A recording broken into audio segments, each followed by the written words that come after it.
আলাইহিস সালাতু ওয়াস সালাম উম্মতের এসে বলল, নবী গো, বহুদিন ধরে বৃষ্টি হয় না, আপনি দয়া করে আল্লাহর কাছে দোয়া করে দেন যাতে আসমান থেকে বৃষ্টি হয়। সুলাইমান নবী বলেন, উম্মতের আরে তাহলে আসো আমরা সবাই মিলে বিরাট বড় প্রান্তরে একত্রিত হয়ে আমরা সালাতুল ইস্তিসকার নামাজ পড়ি, আল্লাহর কাছে দোয়া করি যেন আমার আল্লাহ আমাদের দোয়া কবুল করে বৃষ্টি দেয়। হযরত সুলাইমান নবী রওনা করলেন। আল্লাহ নবী সহিহ বুখারীতে বর্ণনা করতেছেন, ইমাম ইবনে কাসির আল বাদায়াতে বিশুদ্ধ সনদে লেখেন, সুলাইমান আলাইহিস সালাম রওনা করলেন উম্মত নিয়া।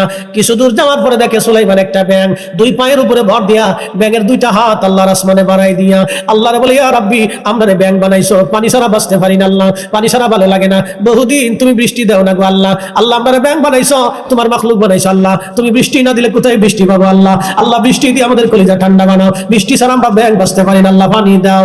ব্যাঙ দুইখানা হাত বাড়াই দিয়ে আল্লাহর দরবারে আল্লাহ পানি দাও, পানি দাও, পানি দাও। সুলাইমান এই দৃশ্যখানা দেখে মুস্কি মুস্কি হাসে। এ বুদ্ধিমন্ত পুরবাসী, ব্যাঙে হাত বাড়ায় কাঁদে বলে, ইয়া রাব্বি বৃষ্টি দাও। এই জন্য মুরব্বীদের কাছ থেকে সারা জীবন শুনতাম, ব্যাঙে যদি ডাকে বৃষ্টি হবে, ব্যাঙে যদি ডাকে বৃষ্টি হবে। কথা তো সত্য, ব্যাঙে যখন ডাকে তখন আমার মালিকরে ডাকে আর আল্লাহ পানি দাও, দেখবেন সরল শব্দ ঘ্রাদ ঘ্রাদ, কিন্তু বলে আল্লাহ পানি দাও, আল্লাহ পানি দাও, আল্লাহ পানি দাও, আল্লাহ পানি দাও। মারহাবা। এইভাবে ডাকে রব্বি কারীম পানি দাও। সুলাইমান ডাক দেখে উম্মতেরা সালাতুল ইস্তিসকার নামাজ পড়া লাগবে না রে, ফিরে চল, ফিরে চল, কবুল হয়ে গেছে। বলে হুজুর নামাজও পড়লাম না, দোয়াও করলাম না, বৃষ্টি কেমনে হবে? বলে আল্লাহর বান্দারা উম্মতেরা চলো, আল্লাহর একটা মাখলুক ব্যাঙ হাত বাড়ায় বাড়ায় কাঁদতেছে, আমার আল্লাহ ব্যাঙের দোয়া কবুল করে নিয়ে গেছে, অতএব আমাদের দোয়া করা লাগবে না, আল্লাহর আকাশ থেকে বৃষ্টি হবে। আপনি ভাবেন বৃষ্টি আল্লাহ আপনাদেরকে দেয় না, ব্যাঙের দোয়ায় বৃষ্টি হয়, গরুর দোয়ায় খাবার হয়, বিড়ালের দোয়ায় আপনি বাড়ি খাবার পান, বিড়ালের দোয়ার কারণে আপনার ঘরে মাছ আল্লাহ পাঠায়। বিড়াল কান্দে বলে, আল্লাহ মনিবেরে যদি মাছ না দাও তো আমি কাটা কেমনে পাবো? আল্লাহু আকবার কোন বিড়ালটা আদর করবে, ঘরের ভিতরে উঠে রাখবেন, নিজের কোলের ভিতরে সবাই আদর করবেন, সুমা দিবেন, কিন্তু কুত্তারে দিন না, কুত্তারে খাওয়ান দিবেন, এতে আদর করবেন, ফালবেন, ঠিক আছে, ফিডেন না, কিন্তু এতে মামলা করবো আল্লাহর কাছে, আল্লাহ আমার মনিব আমার খাওয়াইছে, আমি বাড়ি ভাড়া দিছি, কিন্তু মনিব আমাকে মারছে, আমি বেইমানি করি নাই। কুত্তা জীবনে বেইমানি করছে দেখছেন? কোন নজির আছে? পৃথিবীর কোন কুকুর মালিকের সাথে বেইমানি করছে নজির আছে? পৃথিবীর বহু সন্তান বাবা মার সাথে বেইমানি করে নজির আছে? এই কথা বলবেন, হাজার হাজার সন্তান বাবা মার সাথে নাফরমানি করে, বহু প্রমাণ আছে, লাখে লাখে প্রমাণ আছে। আমাদের দোয়ায় বৃষ্টি হয় না, মাখলুকের কান্নার কারণে আল্লাহর আকাশ থেকে বৃষ্টি হয়, আমাদের দোয়ায় সবসময় বৃষ্টি হয় না। আল্লাহু আকবার। নবী সুলাইমানকে আল্লাহ পশু পাখি প্রাণীকুলের ভাষা শিক্ষা দিয়েছিলেন। পশু পাখিরা কি বলতো সুলাইমান আলাইহিস সালাম শুনতেন, জানতেন, বুঝতেন।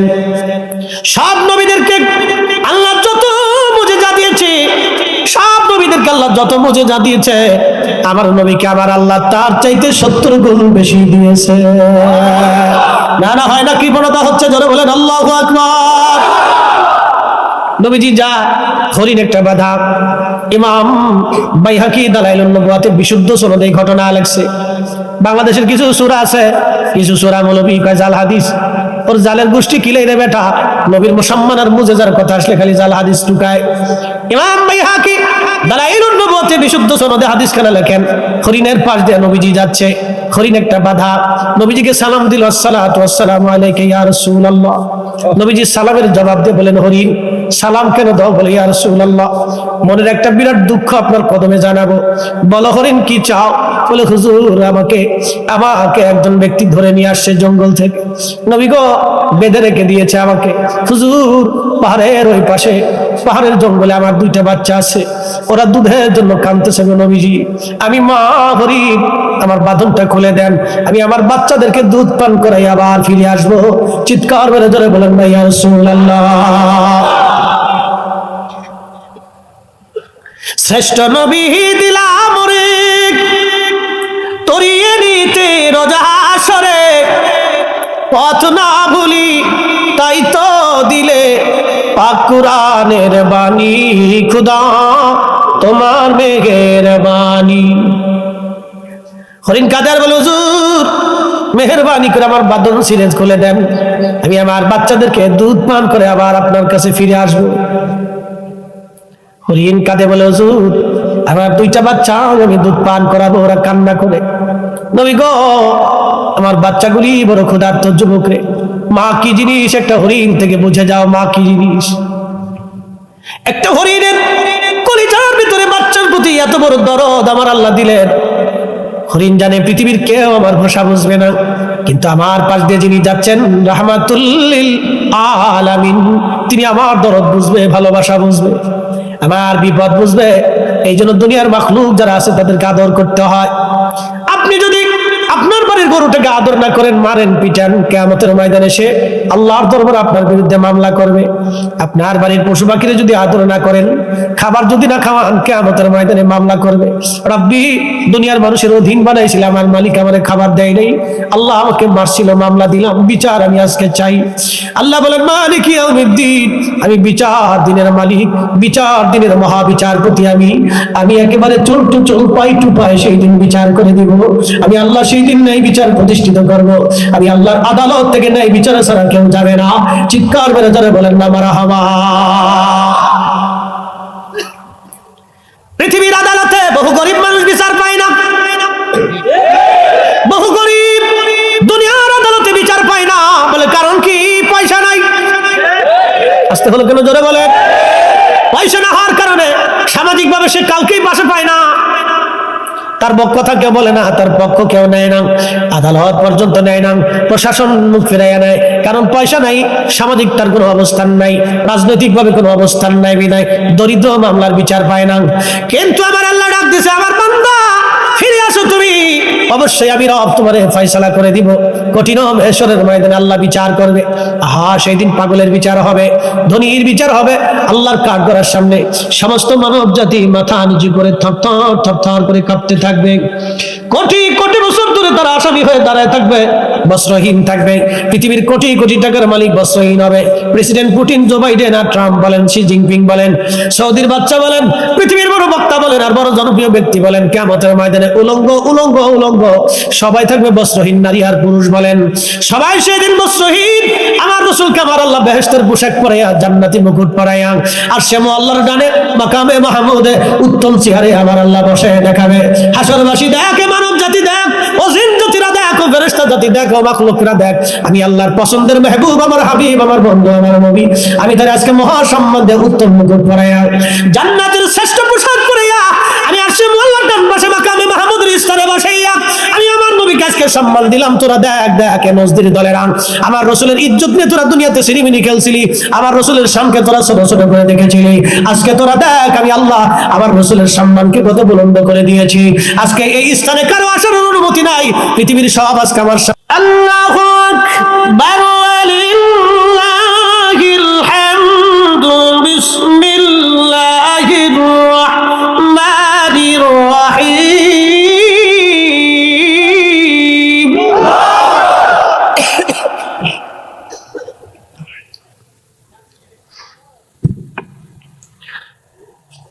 الشمس والقمر بحسبان والنجم والشجر يسجدان।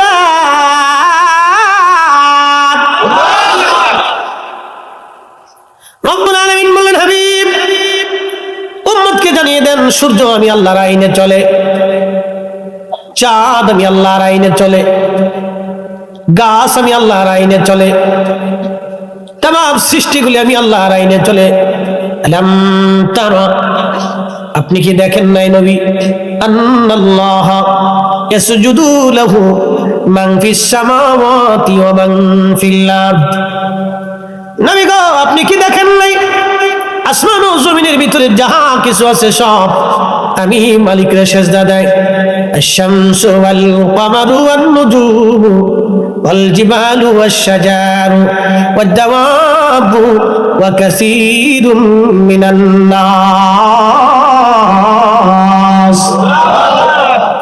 কখনো তোমাকে যদি ভুলি, হেদায়েতের আলো জেলে নিয় কাছে তুলি, ঠাহি দিও প্রিয়তম অগমহিয়ান, তুমি রহমান তুমি মেহেরবান। অন্ধ গাহে না শুধু তোমারই গুণগান, অন্ধ গাহে না শুধু তোমারই গুণগান, বুঝেও বুঝে না তবু শান, তুমি রহমান তুমি মেহেরবান। আল্লাহ ডাক দেবেন, হাবিব সূর্য আমি আল্লাহকে সেজদা দেয়, নক্ষত্র আমি আল্লাহকে সেজদা দেয়, চাঁদ আমি আল্লাহকে সেজদা দেয়, পাহাড় আমি আল্লাহকে সেজদা দেয়, গাছ আমি আল্লাহকে সেজদা দেয়, যত প্রাণী আছে, যত প্রাণী আছে সব আমি আল্লাহকে সেজদা দেয়। ওয়া কাসীরুম মিনান নাস, কিছু মানুষ আমি আল্লাহকে সেজদা দেয়। ওয়া কাসীরুশ শামস বলেন নাই, ওয়া কাসীরুম মিনাশ শামস বলেন নাই, ওয়া কাসীরুম মিনান নুজুম বলেন নাই, ওয়া কাসীরুম মিনাল কমার বলেন নাই, ওয়া কাসীরুম মিনাশ শাজার বলেন নাই, ওয়া কাসীরুম মিনাল জাবাল বলেন নাই, ওয়া কাসীরুম মিনাদ দাওয়াব বলেন নাই, ওয়া কাসীরুম মিনান নাস আল্লাহ বলেছেন। সব মানুষ আল্লাহকে সেজদা দেয় না, কিন্তু সব প্রাণী আল্লাহকে সেজদা দেয়। সব মানুষ আল্লাহকে সেজদা দেয় না, কিন্তু সব সূর্য আল্লাহকে সেজদা দেয়। সব পাহাড় আল্লাহকে সেজদা দেয়, সব মানুষ আল্লাহকে সেজদা দেয় না, কিন্তু সব গাছ আল্লাহকে সেজদা দেয়। সব নক্ষত্র আল্লাহকে সেজদা দেয়, কিন্তু সব মানুষ আল্লাহকে সেজদা দেয় না। কথা বলেন ঠিক কিনা? আল্লাহর হিসাব কত করা, আল্লাহর কালামের সূক্ষ্ম প্রয়োগ না বুঝলে বিপদ। কথা কত চমৎকার। সব মাখলুক আল্লাহকে সেজদা দেয়, কুত্তা বিলাই হাঁস মুরগি ভেড়া বকরি সব আল্লাহকে সেজদা দেয়। ইউসাব্বিহু লিল্লাহি মা ফিস সামাওয়াতি ওয়া মা ফিল আরদ, আসমান জমিনের ভিতরে এমন কোন সৃষ্টি নাই রে যে সৃষ্টি আল্লাহ জিকিরি না করে, এমন কোন সৃষ্টি নাই রে যে সৃষ্টি আল্লাহ জিকিরি না করে। শুধু গাফেল মাত্র মানুষ, মানুষ মানুষ খোদার জিকির করতে তারা চায় না, খোদার জিকির তারা করতে চায় না, শুধু গাফেল মানুষ আর মানুষ। হযরত মুসা কালিমুল্লাহ হযরতে করে থাকবে, আমার রাসূলকে আমি আল্লাহ আমার ডান পাশে বসাইয়া মহা সম্মানে মহা ইজ্জতে মহা সম্মান দিয়ে রাখছি। আমরা সেই নবীর উম্মত, একবার জোরে বলা যাবে আল্লাহু আকবার। আমরা সেই নবীর উম্মত, তোমরা সেই নবীর উম্মত, বিড়িটা না উম্মত। জোরে কর। অনেকে কয় হুজুর বিড়িটা না মুবা মাকরু, ওকে এতই মুবার মাকরু যদি হয় তাহলে মাহফিলে দূরে টান দে, যদি আরো বেশি বুঝিস তাহলে মসজিদের ভিতরে টান দে। নামাজের আগে ইমাম সাহেব বলেন হুজুর খুতবা দেওয়ার আগে বেঞ্চনে একটা টান দেন, আপনিও খান আমরাও খাওয়ান। চলবো একসাথে বলুন চলবো। আমরা যদি বলেন হুজুর দুইটা টান দেন আর আমরাও দেন, মাহফিলে চলবে? কিন্তু আমার হাতে যে চা এটা মাহফিলে চলে, কারণ হালালান তাইয়্যিব, এটা যেমন হালাল তেমন পবিত্র। হালালান তাইয়্যিব, আল্লাহ হালালের পরে তাইয়্যিব বলেছেন, হালালের পরে আল্লাহ তাইয়্যিব শব্দ ব্যবহার করেছেন কোরআনে। হালালান তাইয়্যিব, এই জন্য আল্লাহ নবী 5 ওয়াক্ত মেসাক করতেন, মুখ থেকে যাতে গন্ধ না আসে। 5 ওয়াক্ত মেসাক করতেন নামাজের আগে যাতে মুখ থেকে গন্ধ না আসে, দুর্গন্ধ ছড়িয়ে না যায়। আল্লাহ নবী এত পবিত্র থাকতেন, আল্লাহ নবীর পবিত্র ঘাম থেকে মিশকাম্বরের ঘ্রাণ আসতো, নবীজির থুতু মুবারক থেকে মিশকাম্বরের ঘ্রাণ আসতো, আল্লাহ নবীর পেশাব মুবারক থেকে মিশকাম্বরের ঘ্রাণ আসতো, আল্লাহ নবীর চাদর থেকে মিশকের ঘ্রাণ আসতো, আল্লাহ নবীর জুব্বা থেকে মিশকের ঘ্রাণ আসতো, আল্লাহ নবীর শরীর মুবারক থেকে মিশকের ঘ্রাণ আসতো। এই জন্য পাক খাবেন, পাক পড়বেন, হালাল খাবেন, হালাল পড়বেন, পবিত্র থাকবেন, পরিচ্ছন্ন থাকবেন। বন্ধু খুব মনোযোগ দিবেন, পরিচ্ছন্ন থাকবেন, পবিত্র থাকবেন। আল্লাহর নবী বলেন উম্মত 3টা জিনিস আমার কাছে প্রিয়, 1 নম্বরে নামাজ, 2 নম্বরে সুগন্ধি, 3 নম্বরে আমার বিবিগণ। 1 নম্বরে নামাজ, 2 নম্বরে আমার স্ত্রীগণ, 3 নম্বরে সুগন্ধি। 3টে জিনিস আমার কাছে প্রিয়। আবু বকর বলেন হুজুর আমার কাছে 3টা জিনিস প্রিয়। 1 নম্বর আপনার দিকে তাকিয়ে থাকা, 2 নম্বরে আমার আয়েশাকে আপনার স্ত্রী বানাইয়া আপনার সাথে আত্মীয়তার সম্পর্ক করা, 3 নম্বর আমার জীবন আমার জান মাল আপনি নবীর কদম মুবারকে কুরবানি করা। জোরে জোরে বলা যাবে কি মারহাবা।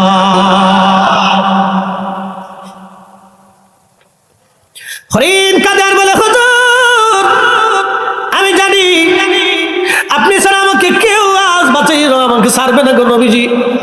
একটা একটা লোক আমাকে ধরে এনে বেঁধে রাখছে, নবী গো আমার বাচ্চা দুটি না খাওয়া আছে। হুজুর ওরা কাঁদে, আমি মা হরিণ, অনুমতি চাই গো নবী, আমার দয়া করেন, আমার বাঁধন খুলে দেন, আমি আবার ফিরে আসবো। মা কি জিনিস এখান থেকে বুঝে যান, মা কি জিনিস। আহা, মা এমন এক দরদের জিনিস, মা এমন এক নিয়ামত সন্তানের জন্য। 25 বছর ধরে মা আপনাকে 3 বেলা রান্না করে খাওয়াইছে, বিনিময় 25 দিনও আপনি মা রান্না করে দেন নাই। আপনার স্ত্রী কিটকিট কিটকিট করে বুড়া মানুষ খাবার চায়, বিবিকে একটা শব্দ বলবেন, বিবি রে আমি এই মায়ের জন্য দুনিয়ার চেহারা দেখেছি, আমি আমার এই মায়ের জন্য পৃথিবীর মুখ দেখেছি, এত বড় হয়েছি, আমি আমার মায়ের জন্যই আজ তোমার জন্য তৈরি হয়েছি। বিবিরে ভালো যদি লাগে থাকো, না লাগলে চলে যেতে পারো, তালাক নিয়ে চলে যাও, আপত্তি হবে না, কিন্তু মার খেদমত থেকে আমি জুদা হব না। কথা বলেন ঠিক কিনা? স্ত্রীকে আগে বোঝানোর চেষ্টা করবেন, আগে আঘাত করবেন না, তাকে আগে বুঝাবেন। যদি বুঝে না আসে তাহলে বিছানা কথা বন্ধ করে দিবেন, যদি তাতেও বুঝে না আসে বিছানা আলাদা করে দিবেন, যদি তাতেও আপনার স্ত্রী বুঝ না আসে তাহলে মুরব্বীদেরকে ডেকে তালাক নিয়ে আলাদা জুদা করে দিবেন। মারামারি পিটাপিটি গুতাগুতি কোলাকুলি করবেন না, জেল মামলা হামলা এইগুলির ভিতরে যাওয়া যাবে না। নবী 3টা শর্ত দিয়ে দিলেন। 1 নম্বর স্ত্রীকে বুঝাবেন, যদি না বুঝে 2 নম্বর স্ত্রীকে আপনি কথা বন্ধ করে দিবেন। স্ত্রী কথা বন্ধ করার পরে যদি হুঁশ না আসে তাহলে বিছানা আলাদা করে দিবেন। বিছানা আলাদা করার পরে যদি স্ত্রী আপনার হুঁশ না আসে তাহলে মুরব্বীদেরকে ডেকে এনে আলাদা করে জুদা নিয়ে তালাক মেরে দিবেন। চামড়া দেখে স্ত্রীর পিছনে দৌড়ে কোনো লাভ হবে না, এমন স্ত্রী ঘরের মধ্যে থাকলে সুখ হবে না, সুখ পাখি ধরা দেবে না, সুখ পাখি ধরা দেবে না। কথা বলুন ঠিক কিনা? ওগো মা তুমি এ ধরনের শ্রেষ্ঠ নিয়ামত, তোমারই পদ তলে রয়েছে জান্নাত, তোমারই পদ তলে রয়েছে জান্নাত। নবীজি বললেন, হরিণ তুমি কি আবার ফিরে আসবে? বলে, হ্যাঁ ইয়া রাসূলুল্লাহ, আমি ওয়াদা করলাম আমি আবার ফিরে আসবো, আমার বাচ্চাদেরকে দুধ পান করাইয়া। হরিণকে নবী বাঁধন ছেড়ে দিলেন, হরিণ চলে গেল, নবীজি পাশে বসে আছে। হরিণের মালিক এসে দেখে হরিণ নাই, সালাম দিলেন, ইয়া রাসূলুল্লাহ এখানে হরিণ ছিল, তুমি কি হরিণ ধরে আনছো নি? বলে, হ্যাঁ ইয়া রাসূলুল্লাহ আমি হরিণ ধরে আনছি, আমি তোমার হরিণের বাঁধন ছেড়ে দিয়েছি, তার 2টা বাচ্চা আছে, এই 2টা বাচ্চার এসে দুধ পান করাবে, এই 2টা বাচ্চারে দুধ পান করাবে, সেই জন্য আমার কাছ থেকে সে চলে গেছে, আবার ফিরে আসবে। বলে, হুজুর একটা প্রাণী চলে গেলে কি আর কোনোদিন ফিরে আসে? বলে, তুমি অপেক্ষা করো, হরিণ আবার আসবে, আমার সাথে কথা দিয়েছে। আসতে হয়ে গেল না? জোরে বলে। আরে মানুষ বেঈমানি করে কিন্তু প্রাণী বেঈমানি করে না, প্রাণী বেঈমানি করে না। আজ পর্যন্ত দেখেন না কোনো বিড়াল আপনার বেঈমানি করেছে, কুকুর বেঈমানি করেছে, গরু বেঈমানি করেছে। আপনি দুধ দহন করেন তারে খাওয়ান, আপনি দুধ দহন করেন বাচ্চাটা বেঁধে রেখে দেয় মালিক, দেখবেন বাচ্চাটা দৌড়ায় দৌড়ায় ছোটাছুটি করে, মা তারা ডাক দেখায় বাচ্চারে, দাঁড়া আমি মা তোর মা হতে পারি, কিন্তু আমার মালিক আমারে খাওয়ায়, আমার মালিক আমারে ঘুম পাড়ায়, আমার মালিক আমারে সেবা যত্ন করে, আমার দুধ মালিকের হক আছে রে বেটা, তুই আমার মালিক আগে দুধ দিবে তারপরে তুই খাবি, এটা আল্লাহর আইন। দেখবেন গরু লাথি দেয় না আপনাকে, যদি আপনি আল্লাহর আইন যদি না থাকতো তাহলে গরু আপনাকে লাথিয়ে পিটিয়ে গুতাইয়া আপনারা সারিয়া দিয়ে তারপরে গরু চলে যাইতো। গরু আল্লাহর আইন আপনারা দুধ দেয়, যদি এতই দুধ আপনার দরকার হয় তাহলে বাঘের দুধ দোয়াই দেখেন কেমন লাগে। গরুর দুধ না দোয়ায় বাঘের দুধ দোয়াইতে যা তো বুঝবেন যে দুধ কারে কয়, বাটাম চালের দুধ দিবেন। কারণ বাঘের আল্লাহর আইনে আপনার বরাদ্দের দুধ নাই, আল্লাহ গরুর দুধ আপনার জন্য বরাদ্দ করে দিয়েছে, এই জন্য তাকে আপনার আয়ত্তাধীন করে দিয়েছে। কথা কন ঠিক কিনা? আল্লাহ আয়াত না দিলে আপনি পারতেন না, এটা আল্লাহর আইন। দেশে শিয়াল আছে না, ধরে এনে ওরা প্রত্যেকদিন সকালবেলা মুরগি খাবেন, দুপুরে গরু খাবেন, রাত্রে খাসি খাবেন, মুরগি চুরি করে পালাবেন। কারণ আল্লাহ আইন করে দিয়েছে, শিয়াল তুই যত মুরগি আছে চুরি করে খা, তোর জন্য হালাল। মুরগির লেগে শিয়ালের লেগে মুরগি হালাল। বিড়ালটা আল্লাহ দিছে, বিড়াল তুই তোর মালিকের বাড়ি ভাড়া দিবি, ইঁদুর ঢুকতে দিবি না, ইঁদুরের দিছে তুই তোর বান্দার যত গোলার ভিতরে ধান আছে তুই চুরি করে খাবি, এটা তোর লেগে হালাল। একসাথে করলেন আল্লাহু আকবার, আল্লাহু খায়রুল মাকিরিন। আল্লাহ বড় কৌশলওয়ালা, অনেক বড় কৌশলওয়ালা, আল্লাহ অনেক বড় কৌশলওয়ালা। আল্লাহু খায়রুল মাকিরিন, অনেক বড় কৌশলওয়ালা। আল্লাহ বিড়াল দিছে, বিড়াল ইঁদুর দাবড়াবি, বাড়ির মালিকের বাড়ি পাহারা দিবি। এই জন্য ইঁদুর পাহারা দেওয়ার জন্য বিড়াল পালা লাগে, সর ঘরের মধ্যে যাতে না আসে, শিয়ালে মুরগি যাতে ধরে নিয়ে না নেওয়া যায়, কুকুর দিয়ে পাহারা দেওয়া লাগে। বন্ধু খুব মনোযোগ দিবেন। হরিণ এসে বলল, হুজুর আমি চলে যাচ্ছি, আবার ফিরে আসবো। মালিক কয়, হুজুর বলেন কি, হরিণ কি আর কখনো ফিরে আসবে? বলে, দাঁড়াও, আসবে, সে আমার সাথে ওয়াদা করছে। দেখেন, কিছু সময় পরে হরিণ আসে। হরিণ শুধু একা আসে না, সাথে দুইটা বাচ্চা দৌড়ায় আসছে। বাচ্চা নিয়ে এসে হরিণ নবীজির সামনে দাঁড়ায় সালাম দিল, আসসালাতু আসসালামু আলাইকা ইয়া রাসূলুল্লাহ। একবার জোরে বলা যাবে কি মারহাবা? সালাম দিছে হরিণ, হুজুর আমি আমার ওয়াদা পালন করেছি, আমি এসেছি ইয়া রাসূলুল্লাহ, আপনি রশিতে আমার বাঁধন আবার জোড়াইয়া দেন। নবী গো, আমার সাথে দুইটা বাচ্চাও চলে আসছে, ওদের দুধ পান করাইছি, ওরাও আমার সাথে চলে আসছে। নবীজির কাছে বড় দয়া লাগলো। মালিক রে, দেখছো হরিণ তার বাচ্চা নিয়ে আবার ফিরে আসছে, তোমার কি দয়া হয় না গো?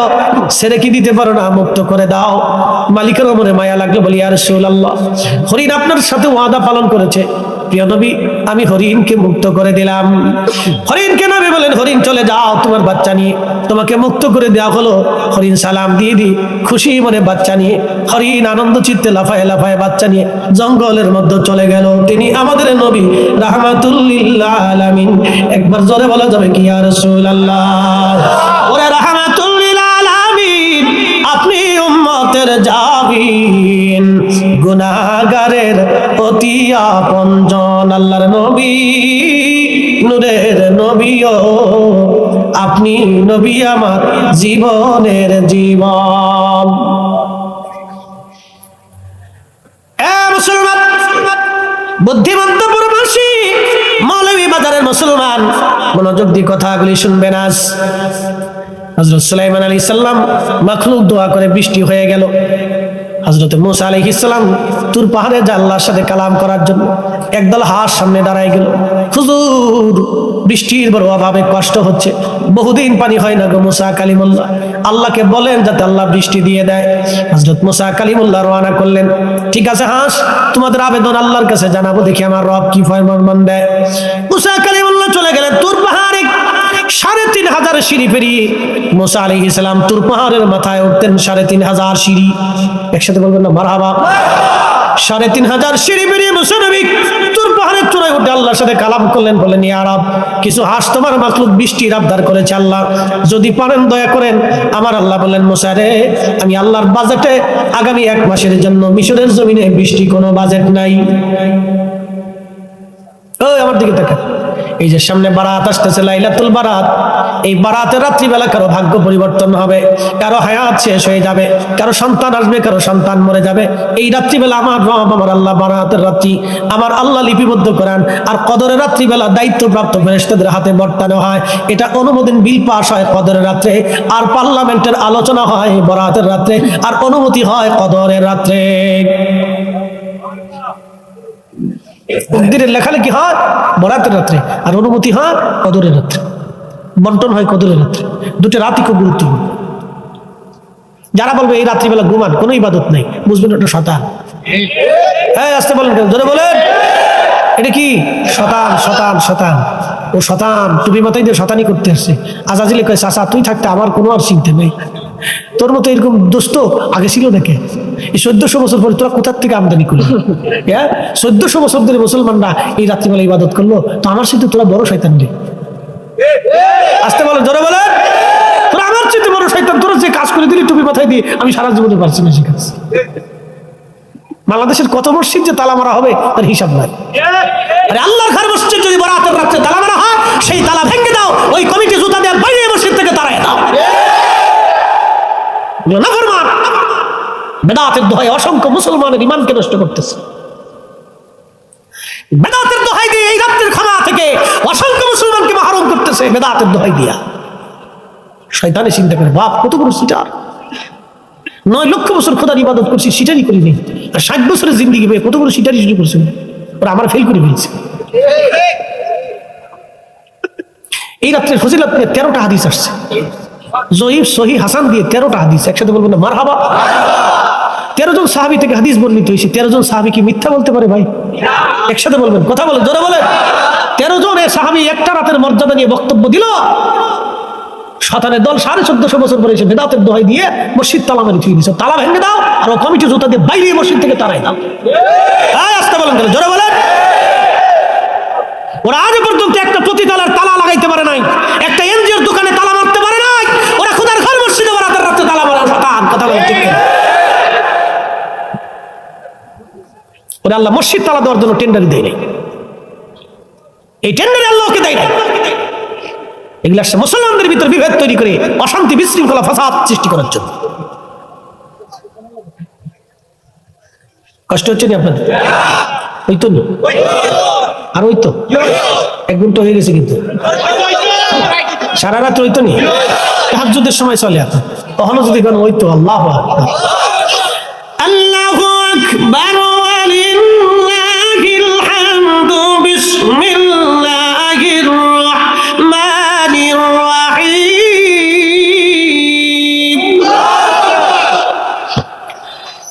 ইয়া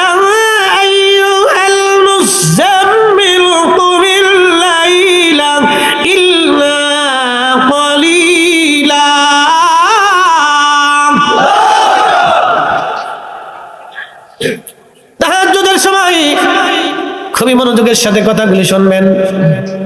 আল্লাহ কোরআনে বললেন, ফামাই আমাল মিসকালা যাররাতিন খায়রান ইয়ারা ওয়া মান ইয়ামাল মিসকালা যাররাতিন শাররান ইয়ারা। এ মানব জাতি, আমার ইমানদার, সামান্য পরিমাণ অনুপরিমাণ নেকের কাজ যদি করো তার বেনিফিট পেয়ে যাবা, অনুপরিমাণ গুনার কাজ যদি করো তার প্রতিদান পেয়ে যাবা। গুনার কাজ যত ছোট হোক করব না, নেকের কাজ যত ছোট হোক ছাড়ব না। লাইলাতুল বরাতের রাত্রিবেলা নেক করলে আল্লাহ এই নেকের প্রতিদান দিয়ে দেবে। অতএব বরাতের রাত্রের বরকত আমরা মাহরুম হব না। কথা বলেন না কেন, ঠিক কিনা? তবে এই বরাতের রাত্রে পটকা ফুটাবো না, এই বরাতের রাত্রে আমরা পটকা ফুটাবো না, এই বরাতের রাত্রে গল্প গুজব আড্ডা দেব না। আল্লাহ বলেন সবাই মাফ করে দেয়, নবী বলেন সবার ক্ষমা হয়, শুধু মুশরিকের ক্ষমা হয় না, মুশাহিন হিংসুটা যারা তাদের ক্ষমা হয় না। হিংসুটা হিংসুটা হিংসা হিংসা হিংসা হিংসা হিংসা বলে হিংসা কি? একজনের ভালো আরেকজনে দেখতে পারে না। একজন ওই যে দোকানদার চিন্তা করলো ওর দোকান হইলে আমার বেচা কিনা হয় না, একজন অটো ড্রাইভার চিন্তা করলো ওর অটো হইলে আমার ভাড়া কম হয়, একজন সিএনজিওয়ালা বললো ও আসলে আমার প্যাসেঞ্জার কমে যায়। এইভাবে যারা হিংসা করে আল্লাহ রাসূল বললেন তাদেরকে আল্লাহ ক্ষমা করে না। বেশি পরিমাণে হলো আমাদের দেশের বেডিরা, বেশি পরিমাণে আমাদের দেশের মহিলারা হলো বিরাট বড় হিংসুটা, বিরাট বড় হিংসুটা। কথা কম না কেন? বুঝছনি ওয়াজ? বেডিরা হিংসুটে বেশি, শিখে যা। মহিলারা হিংসুটে বেশি বলে কেমন? একটু চামচ লইয়া, অত ডিম লইয়া, সামান্য জিনিস নিয়ে হিংসা করে, ঝগড়া করে, বিবাদ বাঁধায়। হিংসুটে হিংসা, এই হিংসার কারণে আল্লাহ তাকে মাফ করে না। আল্লাহ এই রাত্রে সবাইকে মাফ করে দেয়, মুশরিক এবং হিংসুটিকে আল্লাহ মাফ করে না। এবং যারা নেশা করে আল্লাহ তারও মাফ করে না, যদি তওবা করে তাহলে মাফ করবে। নেশা করে আল্লাহ মাফ করে না। যারা গাঁজা খায়, বাবা খায়, ইয়াবা খায়, হিরেঞ্চি খায়, মদ খায়, এদেরকে আল্লাহ মাফ করে না। তবে যদি তওবা করে তো মাফ হবে। কষ্ট হচ্ছে আপনাদের? একসাথে বলি না আল্লাহু আকবার। এই রাতের ইবাদত চলবে কি চলবে না? হবে কি হবে না? আল্লাহর নবী যা বলছে আমরা তাই মানি। কথা বলেন ঠিক কি না? কোনো মৌলবীর ফতোয়ার দিকে তাকানোর সুযোগ আমাদের? আল্লাহ বলছেন বেনিফিট দিবে তো এই রাতেও দিবে, রাতের পরের রাতেও দিবে। কথা ঠিক আছে না? সারা রাতে, সারা জিন্দেগি, সারা জীবন তাহাজ্জুদের নামাজে দাঁড়ায় গেলে এই রাতেও ফজিলত আল্লাহ দিয়ে দিবে। অতএব বরাতের রাত্রে আল্লাহ একটা আলাদা মর্তবা দিছে, অতএব এটার বরকত আছে। হাজরাতে মুসা কালিমুল্লাহ চলে আসলেন, তিনি হাসের দল মুসা নবীর সামনে দাঁড়ায় গেলেন। নবীগণ আমরা বৃষ্টি চাইছিলাম, আল্লাহর কাছে বলছেননি। হাসেরারে রবের কাছে বলছি বৃষ্টির কথা, আল্লাহ বলে দিয়েছেন আগামী 1 মাসে কোনো বৃষ্টি নাই। তখন হাঁস জিকির করতে লাগলো, আমার সাথে পড়েন আলহামদুলিল্লাহি রাব্বিল আলামিন। আমার সাথে জোরে পড়েন আলহামদুলিল্লাহি রাব্বিল আলামিন। আর জোরে পড়েন আলহামদুলিল্লাহি রাব্বিল আলামিন। হাসের দলে জিকির শুরু করে দিল, সমস্যরে একসাথে জিকির করলো আলহামদুলিল্লাহি রাব্বিল আলামিন। কিছু সময় পরে মুসা নবী বাড়ি যাওয়ার সময় দেখে রে আল্লাহর আকাশ জুড়ে কালো মেঘ জমে গেল, হঠাৎ করে গুরুম করে আওয়াজ দিল, আর অজর দ্বারা বৃষ্টি শুরু হয়ে গেল। বৃষ্টি এত পরিমাণে নামলো, হাঁটু পর্যন্ত বৃষ্টিতে ভরে গেল। ওই হাঁসের দল সাঁতরে সাঁতরে মুসা কালিমুল্লাহর সামনে এসে বলল, নবী গো, আপনি না বললেন আগামী 1 মাসে বৃষ্টি হবে না, আল্লাহ এত পরিমাণে বৃষ্টি কেন দিল গো? মুসা নবী লজ্জা পেয়ে গেছে, বলো কি কথা তো সত্য, আল্লাহ আমাকে বললো বৃষ্টি বাজেট নাই, আবার বৃষ্টি দিয়ে দিল, আল্লাহ কারণ কি? আল্লাহ সাজদা করে, আল্লাহ একটা মাখলুকের সামনে নবীর লজ্জা দিয়ে ফেললা, আল্লাহ তুমি বৃষ্টি কেন দিলা? আল্লাহ ডাক দেখে মুসারে, যখন হাসির দলের তুমি বলছো বৃষ্টি হবে না, তখন তারা কি বলেছিল? বলেছে আলহামদুলিল্লাহি রাব্বিল আলামিন। এ মুসা, বৃষ্টি নামক নিয়ামত না পাইয়া আমার হাসের দলেরা আমার জিকির শুরু করলো, আমার হাম করলো, প্রশংসা করলো, কৃতজ্ঞতা আদায় করলো। নিয়ামত না পাইয়ে যারা কৃতজ্ঞতা আদায় করলো, মুসারে আমি রব্বুল আলামিন নিয়ামত না দিয়ে কি আর পারিনি? আমার রহমতের দরিয়ায় জোশ লেগে গেছে রে মুসা, আমি আল্লাহ তাদেরকে বৃষ্টি দিয়ে দিছি। একসাথে বলেন আল্লাহু আকবার। এই সমস্ত কাজে প্রশংসা হবে কার? শুকরিয়া হবে কার? জোরে বলেন কার? আল্লাহর। আল্লাহর শুকরিয়া করবেন, নিয়ামত বেড়ে যাবে। লাইন শাকারতুম লাযীদান্নাকুম ওয়া লাইন কাফারতুম ইন্না আযাবী লাশাদীদ। আল্লাহ বললেন, আরে বান্দা, আমি মালিকের শুকর আদায় করো, নাফরমানি তুমি করিও না। শুকর যদি আদায় করো নিয়ামত বাড়ায় দেব, আর কফর যদি করো আমি আল্লাহ তোমাদের শক্ত শাস্তি দেব। ফাদকুরুনি আযকুরুকুম ওয়াশকুরুলি ওয়ালা তাকফুরুন। একবার জোরে বলা যাবে আল্লাহু আকবার। জিকির হবে কার? আল্লাহ ডাক দিয়ে বলেন, বান্দা আমাকে স্মরণ করো, আমি আল্লাহ তোমাকে স্মরণ করবো। শুধু এখানে শেষ না, বান্দা আমার কৃতজ্ঞতা আদায় করো, নাফরমানি করিও না, আমার শুকর আদায় করো, অকৃতজ্ঞ হইও না। হাইয়া আলাস সালাহ বলার পরে নামাজে দাঁড়ানোই হলো কৃতজ্ঞতা, মাহে রমজানের রোজা রাখার নামই হলো কৃতজ্ঞতা। শোনেন, বসেন বসেন বসেন, বসে যান, বসেন, শুনে যান। সামনে রোজা আসতেছে। কি আসতেছে? একটা রোজা চলে গেলে জীবনে আর এই রোজা ফিরে পাবেন? রমজান আসতেছে, এই শুনে যান। রমজান, এই রমজানের জন্য কত মানুষ কান্নাকাটি করে, আল্লাহ রমজান না রাখে, রোজা না রাখে কবর দিয়ে না। রমজান আসতেছে, শুনে যান। আমার এক ওলামা কেরাম হয়তো ফজিলত নিয়ে আলোচনা করছে, আমি ছোট্ট একটা ফজিলত আপনাকে শোনাবো। অ্যাটেনশন, মনোযোগ দেন। মায়ের পেট থেকে সন্তান পৃথিবীতে আসে না, তার কি কোনো গুনাহ থাকে? একবারে নিষ্পাপ না? মাহে রমজানে কেউ যদি ঈমান ইহতিসাবে সাথে রোজা রাখে এবং তারাবির নামাজ আদায় করে, আল্লাহ নবী বললেন, ও আমার উম্মাহ, মাহে রমজান শেষ হওয়ার আগে আল্লাহ একবারে শব্দ ভূমিষ্ঠ হওয়া একজন সন্তানের মতো নিষ্পাপ আল্লাহ বানায় দেয়। নবী বললেন, উম্মত রে, তোমরা মাহে রমজানে তোমার রোজা, যদি তোমার রোজাদার ভাইকে তুমি পেট পুরে আহার করাও, তাহলে আল্লাহ তোমাকে হাউজে কাউসারের পানি পান করাবে। কোন পানি? জোরে বলেন। ইন্না আ'তাইনাকাল কাউসার। এ বুদ্ধিমন্ত পরবাসী, হাউজে কাউসারের পানি পান করাবে আল্লাহ, যদি রোজাদারকে আপনি পেট ভরে খাবার খাওয়ান, ইফতার করান। খাওয়াবেন, বেশি বেশি খাওয়াবেন রোজাদাররে। আমার দেশের বহু ধনী মাহে রমজান আসার পরে ওই যে ওমরা করার জন্য মক্কায় চলে যায়, মিনিমাম 1.5 থেকে 2 লক্ষ হাজি যাবে এই বছর। কি মনে হয় গরিব মানুষ যায়? জোরে বলেন, গরিব মানুষ যায় না, ধনীরাই যায়। কত ধনী মাহে রমজান আসার পরে মক্কা মদিনায় যাবে, মক্কা শরীফে যায় ইতিকাফ করে, বহু হাজি আছে ইতিকাফে বসে, বিরাট বড় নেকির আশায় ইতিকাফে বসে। বাড়ির পাশে গ্রামে কত দরিদ্র মানুষ ক্ষুধার্ত থাকে, ভালো ইফতার পায় না। বহু মসজিদে বাংলাদেশে শুধু খিচুড়ি দিয়ে ইফতার হয়। শুধু খিচুড়ি আর লেটকা খেজুর, লেটকা খেজুর, লেটকা খেজুর চিনছেন আপনি? একবারে 3 নম্বরও খেজুর না, এটা যত 36 নম্বর খেজুর, এই নাম্বার সারা খেজুর, একবার লেটকা খেজুর। সবচেয়ে কম দামি খেজুরটা দিয়ে ইফতার করে, একটু সামান্য শরবত হয়, আর খিচুড়ি হয়, কটা মুড়ি হয়, আর কটা ছোলা দিয়ে কোনো রকম ইফতার। আমাদের দেশে বহু মসজিদ হয়, বাংলাদেশে হাজার হাজার। বিশ্বাস না করলে আমার সাথে চলেন, উত্তরবঙ্গে আপনাকে দেখাবো। অথচ আমার দেশের মিনিমাম 1 লক্ষ হাজি কাবা যাবে, 1 লক্ষ হাজি কাবা যাবে এবছর, 1 লক্ষ। এই 1 লক্ষ হাজি হেরে বেজাইয়া ইতিকাফ করিয়া মক্কা মদিনার থেকে কাটাইয়া মিনিমাম 2 লক্ষ টাকা করে খরচা করবে। এই কত লক্ষ টাকা খরচ হলো, কত শত কোটি টাকা গেল। এই শত কোটি টাকা অর্ধেক টাকাও যদি আমাদের দেশের গরিব মানুষের ইফতারের জন্য বরাদ্দ হতো, তাহলে আমার দেশের বহু ক্ষুধার্তের জীবন উপকার হতো। তা দেবে না। বলে হুজুর আপনি দেন, হ্যাঁ আমি নিজে দিই, এই আমল আমি নিজে আগে করি, এরপর ওয়াজ করি। আমি কোনো আমল নিজে না করে কোনো আমল ওয়াজ করি না, আমার আদত হচ্ছে এটা, আমি যে আমল করি সেটার উপর ওয়াজ করি। প্রিয় উপস্থিতি হাজিরিন, কথাগুলি শুনে রাখবেন বাবাজি।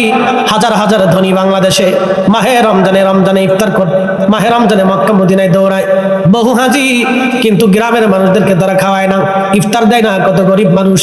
আহা বাবাজি আমার, আল্লাহ নবী বলেন উম্মত রে, তুমি যদি তোমার রোজাদার ভাইকে পেট ভরে খাওয়াও, কিয়ামতের ময়দানে আমি তোমার হাউজে কাউসারের পানি পান করাবো। একবার জোরে বলেন আল্লাহু আকবার।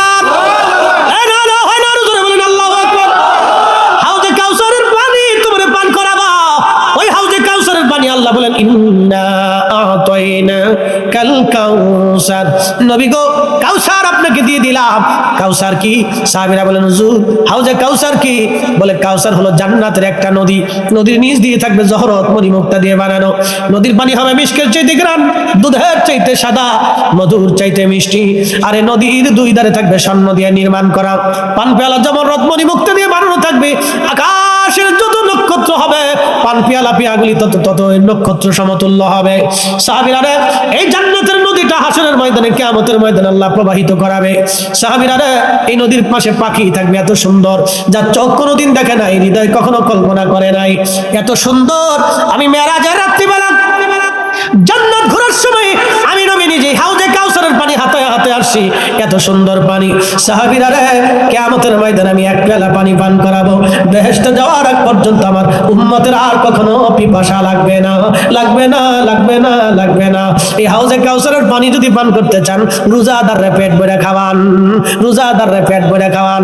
আমি এক চাচা হাজিরা বললাম, চাচা কত বছর মক্কায় আসলেন? বলে বাবারা 8 বার হইল। আমি বললাম কাকের 8টা বারে কত খরচ? বলে চাচারি নিয়ে 20 লক্ষ খরচা হয়ে গেছে। আমি বললাম কাকা বাড়ির পাশে কি সদর হসপিটাল নাই? কয়ে আছে। আমি বললাম কত মা টাকার অভাবে ওষুধ কিনতে পারে না, কত মা টাকার অভাবে ডাক্তার দেখাইতে পারে না, কত বাবা টাকার অভাবে রমজান মাসে খাইতে পারে না, কত বাবা টাকার অভাবে ইফতার ভালো করতে পারে না। ও বাবা রে, আল্লাহ পাওয়ার জন্য মক্কা মদিনায় বারবার আসলেন গো বাবা, আল্লাহ পাওয়ার জন্য মক্কা মদিনায় বারবার আসছেন। আমি বললাম বাড়ির পাশের অসুস্থ লোকদের যদি চিকিৎসা করাইতেন, গরিব মানুষের ঘরে যদি খাবার পাঠাইতেন, আল্লাহ খোঁজার জন্য মক্কা মদিনায় আসা লাগতো না, আল্লাহ আপনি ঘরের ভিতরে থেকেই পেয়ে যাইতেন। খালি আমাদের দেশে উল্টে কাজ, আসল কাজে নাই, খালি নকল কাজে ব্যস্ত সব, আসল কাজে নেই। একজন হাজির কতবার মক্কা মদিনা যাওয়া লাগবে? একবার হলো ফরজ, বাকি যা আসবে সব নফল। ইচ্ছা হলে যাবে, না হলে যাবে না। কেন বারবার যেতে হবে? পিকনিক করার জন্য যায়, বড় দামি হোটেল নেই, কলতলা, প্রত্যেকদিন 1 লাখ টাকা খরচা। বাপরে বাপ, বাপের টাকা দিয়ে যায় না তো, সব 2 নম্বরই টাকা, জনগণের টাকা। মানুষের রক্ত বেগে জমি বেগে দিয়ে টাকা দেয়। আপনি আমাকে তো বারবার নিতে পারবেন না, কেন জানবেন? আমার অনেক কষ্টের রুজি, রাত জায়গা রুজি, শত শত মাইল গাড়ি দাবড়ায় রুজি করে, শত শত মাইল দাবড়ায় গাড়ি রুজি করে। জানেন ঢাকা থেকে আসতে চাইতে জীবনের 100 হয়ে দেওয়া এত সহজ? 2 দিন আমাদের সাথে জার্নি করে দেখে চেহারা ফ্যাকাশে হয়ে যাবে। মুসলমান হাজিরিন, কি আর ওয়াজ করবো? ওয়াজ করার মতো তো কিছু নেই। হ্যাঁ বন্ধু, মনোযোগ দিয়ে শুনবেন। ঘটনা একটা বলে আলোচনার শেষের দিকে চলে যাব। পৃথিবী বিখ্যাত একজন ফকিহ, তার নাম আব্দুল্লাহ ইবনে মুবারক রাহিমাহুল্লাহ। আহা, ফিকের এমন কোনো কিতাব নাই যে কিতাবে তার নাম না আছে। আব্দুল্লাহ ইবনে মুবারক রাহিমাহুল্লাহ এত বড় আলেম, তিনি হজ করার জন্য রওনা করলেন। নফল হজ, আগে হজ ফরজ করেছেন, নফলটা করার জন্য বের হয়ে গেলেন। বহুদূর যাওয়ার পরে একটা কারিয়ার পাশে খাদেমদেরকে বললেন, বেটারা, উনি অনেক বড় ধনী ছিলেন, পৈতৃক সম্পত্তিগত, উনি অনেক জমিদার ছিলেন, হাজার হাজার কোটি কোটি টাকার সম্পদ ছিল। হজে যাওয়ার সময় অনেক টাকা স্বর্ণ মুদ্রাগুলি নিয়ে যাইতেন, স্বর্ণ মুদ্রা নিয়ে রওনা করতেন।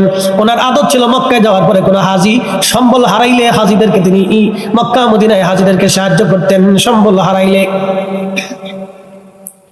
হাজরতে আব্দুল্লাহ ইবনে মুবারক রাহিমাহুল্লাহ, আব্দুল্লাহ ইবনে মুবারক রাহমাতুল্লাহ আলাইহি, উনি রওনা করলেন এক কারিয়া। সন্ধ্যাবেলা মাগরিবের নামাজের আগে তাবু গাড়লেন, রাত্রিবেলা কাটাইলেন তাহাজ্জুদ নামাজ পড়ে, ফজর পড়ে তাসবিহ পড়তেছেন। আব্দুল্লাহ ইবনে মুবারক দেখে রে, একটা যুবতী নারী, তার চেহারার মধ্যে কোনো যৌবনের চিহ্ন নাই, চামড়াগুলি ঘুষি একবারে শুকিয়ে হাড়ের সাথে মিশে গেছে। মেয়েটা খুবই অসুস্থ, মেয়েটা খুবই দুর্বল, ক্ষীণ। তার চেহারার দিকে তাকাইলে বোঝা যায় তারা অনেক ক্ষুধার্ত। এই যুবতী মেয়েটা একটা মরা মুরগি নিয়ে হেঁটে হেঁটে যাচ্ছে। আব্দুল্লাহ ইবনে মুবারক বললেন খাদেমকে, বেটারে পারে, ওই মেয়েটাকে ডাকো। এমন একটা যুবতী নারী তারা হাল এই গুণ কেন জিজ্ঞাসা করে দেখি। মেয়েটার কাছে আসার বলে বললো, মা তোমরা কি হিন্দু, তোমরা কি খ্রিস্টান না মুসলমান? মেয়েটা ডাকতে বললো, হুজুর আমরা মুসলমান। তো মুসলমান তো তুমি কি জানো না মুসলমানের জন্য মরা মুরগি হারাম? এ মা তুমি কি জানো না মরা মুরগি হারাম? মেয়েটা চোখের পানি ছেড়ে দিয়ে বলল, হুজুর আমরা জানি মরা জিনিস হারাম, তাহলে কেন মরা মুরগি নিয়ে যাচ্ছ গো মা? বলে, হুজুর এই অঞ্চল মুসলমান অঞ্চল, চারিপাশে কাফেররা আমাদের পুরো অঞ্চলটাকে ঘিরে রাখছে, কোনো পণ্য সামগ্রী ভিতরে আসতে দেয় না, আমাদের পণ্য সামগ্রী বাহিরে যেতে দেয় না। যোগাযোগ বিচ্ছিন্ন হয়ে যাওয়ার কারণে আমাদের বড় অভাব হয়ে গেছে, ব্যবসা বাণিজ্য তারা আমাদের সাথে করে না, লেনদেন তারা বন্ধ করে দিয়েছে। এতটা অভাব আমাদের এসেছে, আজকে 7 দিন আমার ঘরের মধ্যে কোনো খাবার নাই। আমার বৃদ্ধ মা আর বাবা একেবারে ক্ষুধার্ত হয়ে বিছানায় পড়ে গেছে। আমার ছোট্ট ভাইটা 7 দিন বিছানা থেকে উঠতে পারে না। আমি বড় কষ্ট করি, অনেক বড় কষ্ট নিয়ে আমি ধীরে ধীরে এসে দেখলাম, দেখি কোনো কিছু পাওয়া যায় কিনা। হুজুর রাস্তার পাশে মরা মুরগি নিয়ে পেয়ে যাচ্ছি, দেখি কোন রকম জ্বালায় আগুন জ্বালাইয়া পানি দিয়ে সিদ্ধ করে যদি তাদের মুখে দিতে পারি, একটু যদি দাঁড়াইতে পারে তাও সম্ভব। আমি জানি মরা মুরগি খাওয়া হারাম, কিন্তু জীবন বাঁচে না, কি করবো আমরা? হুজুর বলেন বড় কঠিন কষ্টের মধ্যে পড়ে গেছি। কথাগুলি শুনি আব্দুল্লাহ ইবনে মুবারক চোখের পানি ছেড়ে দিয়ে খাদেমকে বললেন, বেটারে কি পরিমাণে সম্পদ আছে? বলে, হুজুর প্রচুর পরিমাণে স্বর্ণ মুদ্রা আছে, আমার বাড়ি যাইতে কত দিন আর লাগবে? বাড়ি ফেরত যাইতে যেই পরিমাণ দিরহাম প্রয়োজন এক পাশে রেখে দিয়ে বাকি দিরহামগুলি মুসলিম এলাকার ভিতরে দান করে দিয়ে যাও। সবাইকে ডাকো, মক্কা মদিনায় যাওয়া লাগবে না, আল্লাহর ঘরে যায় আল্লাহ তালাশ করা লাগবে না, আমি গ্রাম থেকে আল্লাহ তালাশ করে ফিরে চলে যাব। একবার জোরে বলা যাবে কে মারহাবা? এই মুসলমান আছে দেশে? ছাতা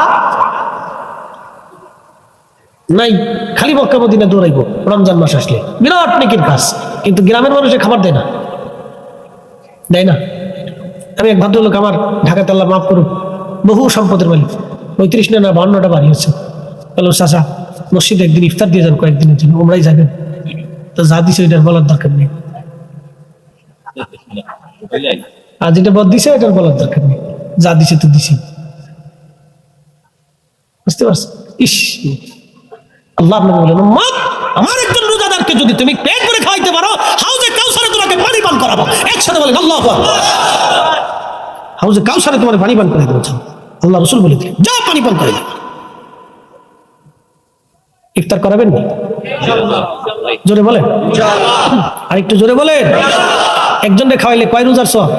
1 রোজার সওয়াব। 1 রোজাদারের জন্য কয় রোজার সওয়াব?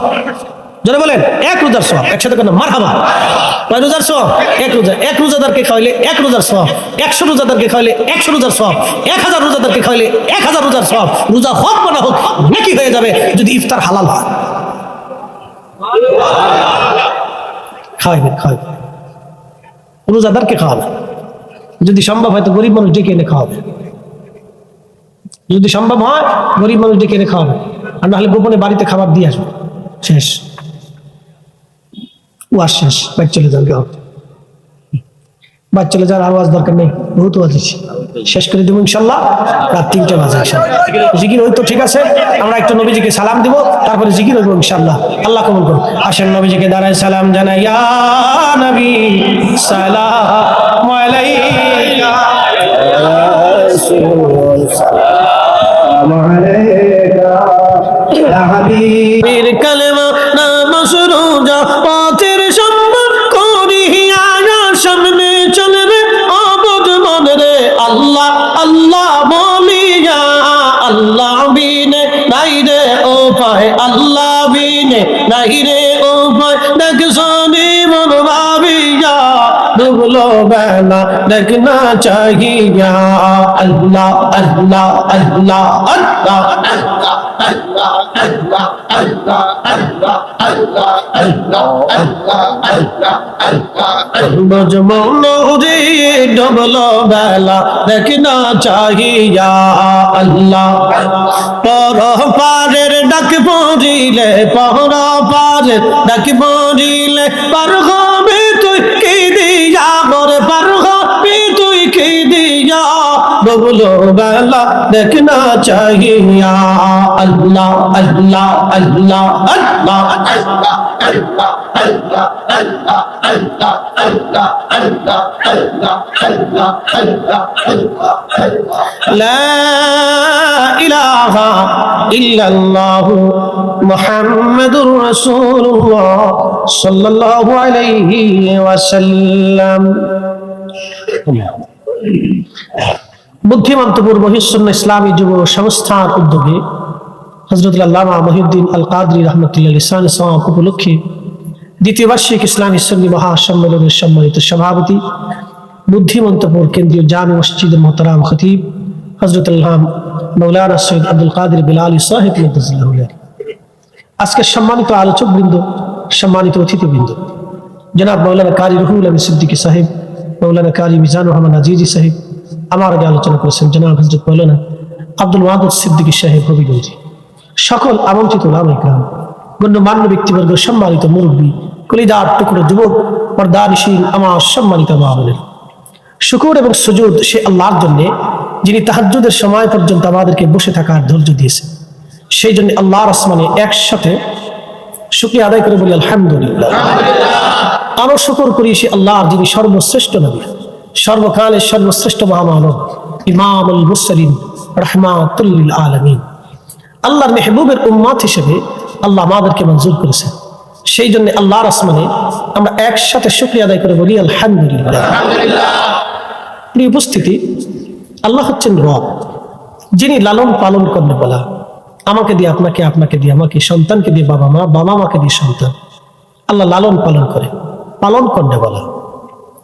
প্রিয় ভাই আমার, তাম মহাজগৎ, তাম সৃষ্টি আল্লাহ সৃষ্টি করেছেন পরীক্ষা করার জন্য। আল্লাযী খালাকাল মাউত, তোমাদের মৃত্যু সৃষ্টি করেছি, যে মরণটা আমাদেরকে কেড়ে নিয়ে যায়, মার কোল থেকে সন্তানকে, সন্তানের কোল থেকে পিতাকে, ডাক্তারের সামনে থেকে রোগীকে, রোগীর সামনে থেকে ডাক্তারকে, যিনি কেড়ে নিয়ে যান সেই মৃত্যু, এই মৃত্যুটাও আল্লাহর একটা সৃষ্টি। এই জন্য আল্লাহু লা ইলাহা, আল্লাহ ব্যতীত আর কোনো ইলাহা নেই, ইল্লা হুয়াল হাইয়ুল কাইয়ুম, তিনি চিরস্থায়ী চিরঞ্জীব, তার কোনো মৃত্যু নেই, শুরু নেই, শেষ নেই। তিনি কে? একসাথে বলতে হবে, কে? কোনো সন্দেহ? লা তাখুযুহু সিনাতু ওয়ালা নাওম, কোনো দুর্বলতাও নাই, কোনো তন্দ্রাও নাই। নবী মুসা আল্লাহকে বলেন, রব তুমি ঘুমাও না কেন?